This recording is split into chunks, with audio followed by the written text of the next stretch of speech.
for an example of how you might use that formula. What's the root mean square speed of nitrogen molecules in air at 20 degrees Celsius? All right, we are going to use our new formula. This temperature needs to be in Kelvin, and it has a molar mass. So I guess I better go figure out the molar mass of what? Nitrogen told me in the thing. So if we are looking at this formula, we're going to think about terms of joules, okay, because joules are kilogram meter squared per second squared. The temperature, we change that by adding 273 to it, so now it's in Kelvin. You go look up the molar mass, grams per mole. Now, here's the thing. Since joules are defined in kilograms, we have to remember that this has to be changed to kilograms per mole. Okay, so 1, 2, 3. You could write 0.02802 if you wanted to, or use scientific notation. And here's the other thing. You have to use the other R, the one that has joules in it, not the one that has liters and atmospheres. Because if you look at this formula, there's no liters and atmospheres for me to cancel. So it needs to be in joules. Very important. Once you put all of those in, there's the 3. Here's the R that we should use with joules in it. Here's our temperature in Kelvin and the molar mass in kilograms per mole. And you will find out that the root mean squared speed of nitrogen in a room like we're in right now is 511 meters per second. That's like more than 5 football fields per second. And the thing is, they just keep bouncing around so randomly, so you don't even notice it. Because for every one that's hitting you, there's another one going in the opposite direction. You don't even notice. It's crazy, though, to think of that number because of what's happening around you. But it does explain why there is significant air pressure. Here's another one. This time we're going to use methane molecules at 25 degrees Celsius. So it's a little warmer and we have a different thing. You know, the nitrogen was more massive, but we're still going to use this. You got to remember, we have to work in joules, change the temperature, figure out the molar mass, and then change it into kilograms per mole and put them into your formula. So 3, there's the R with the joules. Temperature in Kelvin and the mass in kilograms. So here's that -2 again. Well, those are going even faster. If you stop and think about it for a minute, you realize, oh yeah, the nitrogen was like 28 and this is 16. These are lighter. They are lighter particles, so they're going to move faster. As a result, you could come up with a nice graph of some of these things. We have a distribution for the actual speeds. You know, instead of saying what the root mean squared speed is, which is going to give you a point somewhere over here on each of these curves, we're just talking about the distributions. And we have 3 different gases on here. One that weighs 25 grams per mole. Its speed is more on average than the speed for the 50 grams per mole, which in turn has a faster speed than the average for the 100 grams per mole. The greater the molar mass, the lower the speed, because they have the same kinetic energy, 1/2 mv squared. So when m goes up, v has to go down. Now what if I take the same gas? So the mass isn't going to change, but I change the temperature.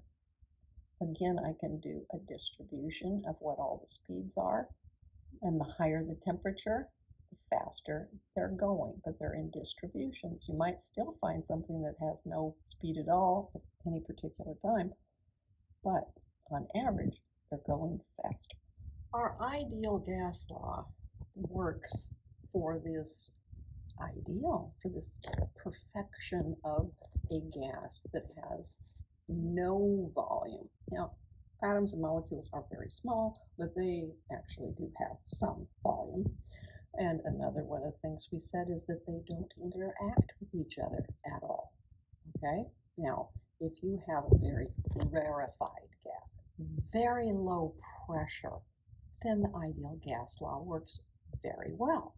But real gases do differ from those ideals, because I said they do take up a little bit of space. It's not very much, but it is a little. And they do interact with each other, although as long as there's not much pressure, then you're going to be able to ignore it generally. However, if you're going to go work and try to get something done, it turns out that you'll use gases and you'll tend to use them at higher pressures because you want them to meet each other and have their reactions. And a lot of times you might work at low temperatures. Well, what's low? Low is a relative thing. What you and I would consider low, a gas might consider high, or vice versa. It all depends on what you're trying to do with them. But if we have high pressures, we're pushing all those gas molecules closer together. They're going to tend to interact more then. If they're low temperatures, well, then they're sluggishly moving. And remember, one of the rules was that they're in constant random motion. So if they're moving slower, it's going to start to affect that assumption we made. So high pressures and low temperatures threaten our idea of just using the ideal gas law. Like I said, we said the gas should be in constant motion. But low temperatures, we know now, are slower speeds. So the constant motion thing starts getting a little shaky. High pressure puts them close together. If they get too close, they start having intermolecular forces, and that's going to ruin our assumption of no interaction except when there's a collision. So intermolecular forces explain all the deviations. It turns out that all molecules will attract each other when they're a few molecular diameters apart. Oh, that's what we said about the weakest intermolecular force. London forces, right? They were attractive forces and they were intermittent. They didn't happen full time because it's not like they were ions, right? However, if you get so close that the electrons actually come into contact with each other, then they're going to repel each other. So you went from a point where they're like, oh yeah, we'd like to get closer together. We'd like to get closer together. Oh, wait a minute, you're in my space. Forget it. Okay? But the attractive forces are why the gases will turn into liquids. When does that happen? When they are either compressed, so they're forced close together, or cooled, so that they're not moving fast enough to get away from each other. The repulsive ones are telling you that these molecules do have a volume. They are not infinitely small. When you have a definite volume, then you're starting to get into the realm of, hey, that's more like a liquid or a solid. Okay, we're going to think about these. I have a volume of gas in a balloon. If I warm up a balloon, the volume will go up according to Charles's law. However, you may have done this following thing. What happens if you have a gas that has been compressed into like a can of air and you press the button to let it out? It's expanding, right? I might think that Charles' law will apply here, but unfortunately, no, it does not. It does not follow Charles' law. If you do this, you will discover that if you hold your hand in front of the can of air when you press it, it's cold. It feels cold. So no, A can't be right. Neither can B because it says it was warmer. And we've already said it's not the same temperature. It becomes cooler. This seems like it's like, well then what's going on with Charles's law? Because here it's expanding because the temperature went up. This is a different effect altogether. It's called the Joule-Thompson effect. And it's one of the ways that can be used in order to create the liquefied gases that you might have delivered to the lab. Okay, you talk about getting liquid helium or liquid nitrogen to the lab.